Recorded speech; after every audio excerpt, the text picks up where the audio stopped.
Hello everyone, welcome to Education Rise. आज हम कक्षा 12 की हिंदी का चैप्टर पढ़ेंगे। हरिवंश राय बच्चन साहब और इनकी रचना है दिन जल्दी जल्दी ढलता है। इसके हम सब प्रसंग व्याख्या करेंगे, कठिन शब्दार्थ भी देखेंगे। तो आइए करते हैं शुरू। और सबसे पहले हम एक सामान्य परिचय प्राप्त कर लेते हैं, एक सामान्य जानकारी। दिन जल्दी जल्दी ढलता है, ये जो रचना है ये एक प्रेम गीत है जो कि हरिवंश राय बच्चन साहब के निशा निमंत्रण से लिया गया है। याद रखिए दोस्तों, यहाँ से प्रश्न बन सकता है कि ये कैसा गीत है। तो ये एक प्रेम गीत है और ये कहाँ से लिया गया है, तो आपको याद रखना है कि ये इनके निशा निमंत्रण काव्य से लिया गया है। इस कविता में कवि ये बताता है कि एक पथिक जो कि लंबी यात्रा पर निकला है, वो ये सोच करके कि कहीं मार्ग में ही रात न हो जाए, तो इसलिए वो जल्दी जल्दी कदम बढ़ाता है। तो मार्ग में ही रात हो जाने की आशंका से पथिक तेजी से कदम बढ़ा रहा है, क्योंकि रात होने से पहले ही उसे अपने गंतव्य स्थान पर पहुंचना है। इसी तरीके से कुछ उदाहरण देकर के, कुछ प्रतीकों के माध्यम से कवि यहाँ पर इस कथन को और ज़्यादा सही तरीके से समझाने का प्रयास करता है। कवि यहाँ पर कहता है कि जिस तरीके से दिन भर दाना चुगने के बाद में पक्षी जब शाम के समय अपने घर की तरफ उड़ने लगता है या उड़ता है, तो उस समय उसे याद आता है कि घोंसले में प्रतीक्षारत उसके बच्चे जो है उसका इंतजार कर रहे हैं, घोंसले से बार बार झांक रहे हैं। तो कवि यहाँ पर कहता है कि घोंसले में प्रतीक्षारत बच्चों से मिलने की इच्छा पक्षी के पंखों में गति भर देती है, क्योंकि पक्षी थका हुआ होता है, उसे उड़ने में थकान महसूस होती है। लेकिन जैसे ही उसे याद आता है कि उसके बच्चे घर पर उसका इंतजार कर रहे हैं, उसकी प्रतीक्षा कर रहे हैं, ये बात उसके पंखों में और गति भर देती है। आगे लिखा हुआ है कि घर पर कोई भी कवि के लिए प्रतीक्षा नहीं कर रहा था। अब यहाँ पर कवि अकेला है और कवि सोच रहा है कि भाई जब हमारा घर पे कोई इंतजार कर रहा होता है तो हमें घर जल्दी पहुँचने की उतावल होती है। लेकिन चूंकि यहाँ पर घर पर कवि का कोई भी इंतजार नहीं कर रहा है, उसकी प्रतीक्षा कोई नहीं कर रहा है, उसकी पत्नी जीवित नहीं है, यह सोचकर उसके पैरों की गति धीमी पड़ जाती है। किसी प्रिय के भावी साक्षात्कार का आश्वासन ही हमारे प्रयास के कदमों को गति देता है, अन्यथा तो हम शिथिल और जड़ता से ग्रस्त हो जाते हैं। अगर कोई हमारा इंतजार नहीं कर रहा है तो हम ढीले हो जाते हैं, या फिर यूँ कह सकते हैं कि जो ताकत शक्ति होती है वो ही समाप्त हो जाती हैं। प्रस्तुत गीत इसी मनोवैज्ञानिक सत्य का उद्घाटन करता है। तो यहाँ पर दो चीज़ें देखोगे कि जब बच्चे इंतजार कर रहे होते हैं पक्षी का, तो पक्षी के पैरों में एक और ज़्यादा गति आ जाती है, चंचलता आ जाती है। और दूसरा कवि कह रहा है कि मेरे लिए कोई इंतजार नहीं करता है, तो उसके पाँव में जो ताकत थी वो भी चली जाती है, उसके पाँव शिथिल पड़ जाते हैं। आइए देखते हैं। सबसे पहले यहाँ पर हम पद पढ़ेंगे, उसके बाद में इसके जो कठिन शब्दार्थ हैं उसको देखेंगे और फिर हम करेंगे इसकी सप्रसंग व्याख्या। बाद में जो नेक्स्ट वीडियो रहेगा उसमें हम इसके प्रश्न उत्तर करेंगे। उसके बाद में एक और वीडियो रहेगा जिसमें हम इसके जो MCQs बनते हैं, मल्टीपल चॉइस क्वेश्चंस, विकल्पात्मक प्रश्न जितने भी बनते हैं वो सारे के सारे करेंगे। और उसके बाद में एक मॉडल पेपर मैं तैयार करूँगा, परीक्षा में किस तरीके से आपके प्रश्न पूछे जा सकते हैं, उन प्रश्नों का जवाब आपको कैसे देना है। दोस्तों ये पिछले वर्षों के जो अनुभव हैं उसके आधार पर, प्रश्न पत्र का जो पैटर्न है उसके आधार पर मैं आपके लिए मॉडल पेपर तैयार करूंगा। आगे बढ़ने से पहले बता दूं कि अगर आपने हमारे ऐप को डाउनलोड नहीं किया है तो प्ले स्टोर पर हमारा ऐप एजुकेशन राइज अवेलेबल है और इस वीडियो के डिस्क्रिप्शन में उसका लिंक दिया हुआ है। आप उस लिंक पर क्लिक करके हमारा ऐप डाउनलोड कर सकते हैं, जहां पर हमने क्लास 12th के लिए विभिन्न सब्जेक्ट्स की कोर्सेज लॉन्च किए हैं। साथ ही साथ हमारे सभी वीडियोस की आपको वहाँ पे PDF मिलेगी, तो आप उन्हें देख सकते हैं। और हमारा जो टेलीग्राम चैनल है एजुकेशन राइज, जिसका लिंक इस वीडियो के डिस्क्रिप्शन में है, उसे आप ज्वाइन करना नहीं भूलें। तो दोस्तों आइए देखते हैं। यहाँ पे लिखा हुआ है कि दिन जल्दी जल्दी ढलता है, जो रचना है ये कवि ने एक प्रेम गीत है। और यहाँ पर कवि क्या लिखता है कि हो जाए न पथ में रात कहीं, मंजिल भी तो दूर नहीं, यह सोच थका दिन का पंथी भी जल्दी जल्दी चलता है, दिन जल्दी जल्दी ढलता है। कवि ये कहता है कि मान लीजिए कि एक पथिक है जो कि लंबी यात्रा पर निकला है, और पैदल यात्रा पर, चूंकि आजकल तो साधन हो गए, पहले लोग पैदल ही चलते थे, तो व्यक्ति जो है, वो जो पंथी है, जो यात्री है, वो ये सोच करके कि कहीं रास्ते में ही रात नहीं हो जाए, मंजिल पर पहुंचने से पहले, मुझे अपने गंतव्य स्थान पर पहुंचने से पहले अगर रास्ते में रात हो गई तो मेरे लिए ये ठीक बात नहीं रहेगी, इसीलिए वो सोचता है कि हो जाए न पथ में रात कहीं, कहीं पथ यानी रास्ता, कि पथ में ही रात नहीं हो जाए कहीं, मंजिल भी तो है दूर नहीं और अब तो मेरी मंजिल भी ज़्यादा दूर नहीं है, मुझे जल्दी अपने गंतव्य स्थान पर पहुंचना है। ये सोच करके कि मेरी मंजिल अब ज़्यादा दूर नहीं है और कहीं अगर रास्ते में रात हो गई तो मेरे लिए ठीक नहीं रहेगा, ये सोच करके थका दिन का पंथी, दिन भर चलने के कारण वो थका हुआ है, लेकिन फिर भी ये सोच करके, ये बात जैसे ही दिमाग में आती है वो जल्दी जल्दी चलने लगता है। और कवि यहाँ पर कह रहा है कि दिन जल्दी जल्दी ढलता है, मतलब समय जल्दी जल्दी बीत रहा है, समय किसी का इंतजार नहीं करता। दूसरा यहाँ पर यह भी है प्रतीकात्मक अर्थ में कि जो समय है यानी सूर्य जो है या फिर दिन जो है ना, यात्री रूपी दिन जो है ये लगातार आगे बढ़ता है, ये कभी रुकता नहीं है, ये किसी का इंतजार नहीं करता है। इसलिए हमें यानी हम ये जीवन है, ये भी हमारा एक यात्रा है, ये भी हमारी, तो हमें जीवन में हमारे गंतव्य स्थान पर पहुंचने से पहले ही हमें जो कुछ भी कार्य करना है उसे कर लेना चाहिए। आगे कुछ कठिन शब्दार्थ देख लेते हैं। यहाँ पे लिखा हुआ है पथ, पथ का मतलब होता है रास्ता, है ना। तो यहाँ पे देखो लिखा है ना पथ, पथ में रात कहीं, तो पथ का मतलब होता है रास्ता। मंजिल का मतलब होता है लक्ष्य, अपना जो गंतव्य स्थान है।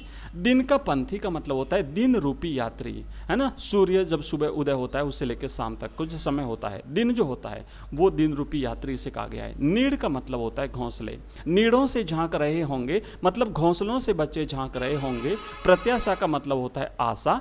ध्यान का मतलब होता है विचार, यह ध्यान चिड़ियों के परों में भरता है कितनी चंचलता। तो ध्यान का मतलब होता है ये विचार उनके दिमाग में आते ही जो है वो उनकी चंचलता भर देता है परों में, पंखों में। पर का मतलब होता है पंख, चंचलता यानी तेजी भर देता है। विकल का मतलब होता है व्याकुल।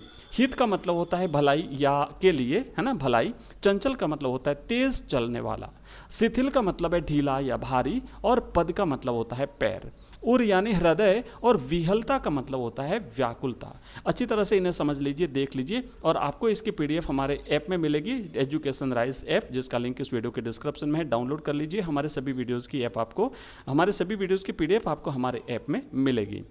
अगला आगे बढ़ते हैं। यहाँ पे हम जो पहला पद हमने पढ़ा है ना, उसकी सप्रसंग व्याख्या करेंगे। दोस्तों परीक्षा में आपके प्रश्न आएगा कि उपर्युक्त गद्यांश की सप्रसंग व्याख्या कीजिए, उपर्युक्त पद्यांश की सप्रसंग व्याख्या कीजिए। दो प्रश्न आएंगे, एक गद्य से और एक पद्य से।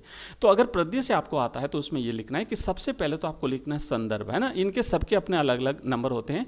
तो सबसे पहले लिखोगे संदर्भ, और संदर्भ में दो चीज़ें लिखी जाती है, उस कविता का नाम और उस कविता को लिखने वाले कवि का नाम। सीधा सीधा आपको लिखना, ज़्यादा जटिल चीज़ें कुछ भी नहीं है। आप सिंपल सा लिखोगे कि प्रस्तुत काव्यांश, याद रखिएगा प्रस्तुत काव्यांश लिखना है, काव्य का अंश। हमारी पाठ्य पुस्तक आरोह में संकलित कवि हरिवंश राय बच्चन की कविता दिन जल्दी जल्दी ढलता है से अवतरित है। तो दो चीजें तो आपको याद रखनी है, एक तो इस कविता का नाम क्या है, तो दिन जल्दी जल्दी ढलता है, और दूसरा इस कविता को लिखने वाले कवि का नाम, तो यहाँ पर है कवि हरिवंश राय बच्चन साहब। आप ऐसे भी लिख सकते हैं कि प्रस्तुत काव्यांश हमारी पाठ्य पुस्तक आरोह की कविता दिन जल्दी जल्दी ढलता है से उद्धृत है, और इसके रचयिता कवि हरिवंश राय बच्चन हैं। मतलब शब्दों को आगे पीछे आप कर सकते हैं, ऐसा नहीं कि जो यहाँ पे लिखा हुआ उसी को आप रट लीजिए, शब्दों को आगे पीछे करके आप लिख सकते हैं। मूल भाव ये होता है कि संदर्भ में आपको ये बताना होता है कि किस कविता से ये काव्यांश लिया गया है और इसके रचयिता कौन है, इसको लिखने वाले कौन है। प्रसंग में आपको ये लिखना है कि इस अंश में कवि ने संकेत किया है कि उसका जीवन यात्रा रूपी दिन ढलने वाला है, उसका समय जो वो जल्दी बीतता जा रहा है।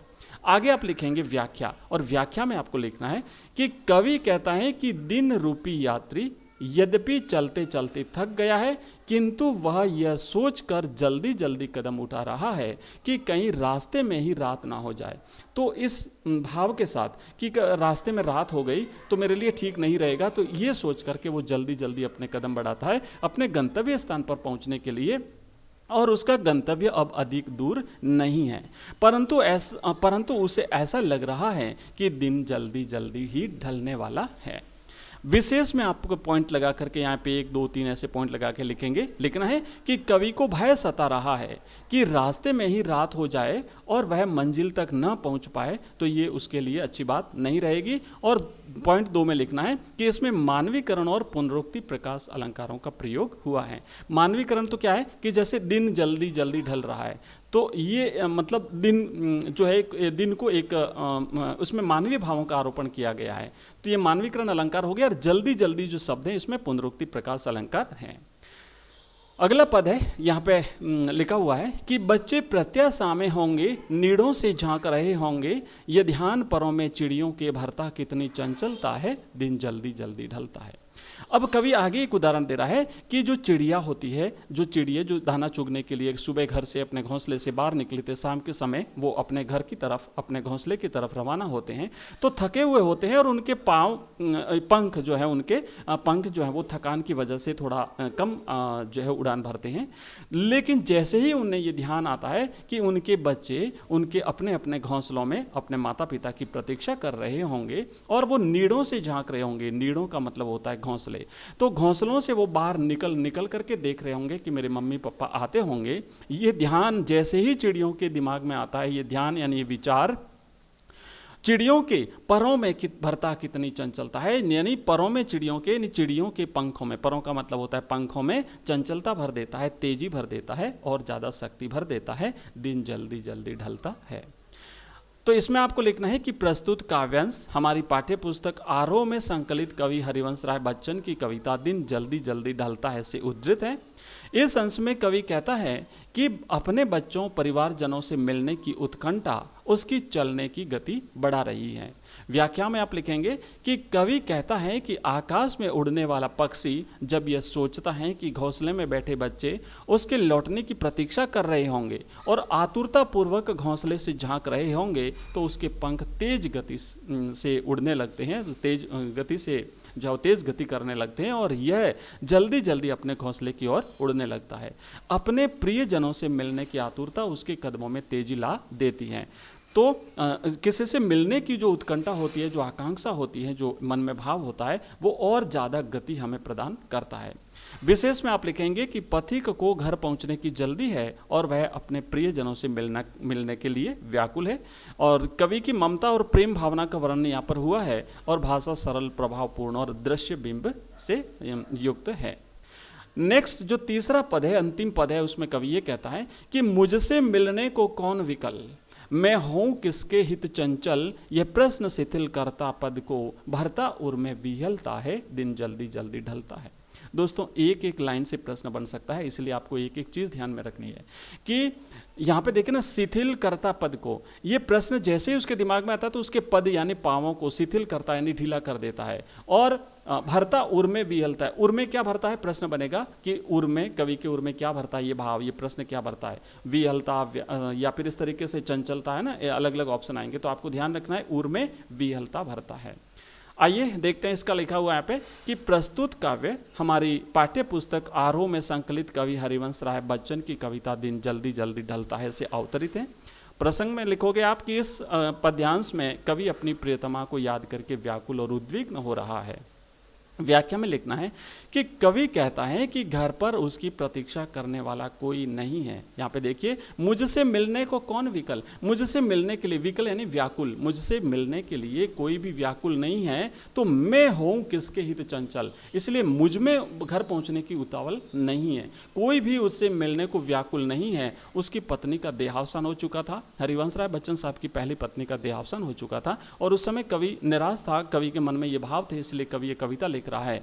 अतः वह घर पहुंचने की जल्दी किसके लिए करे।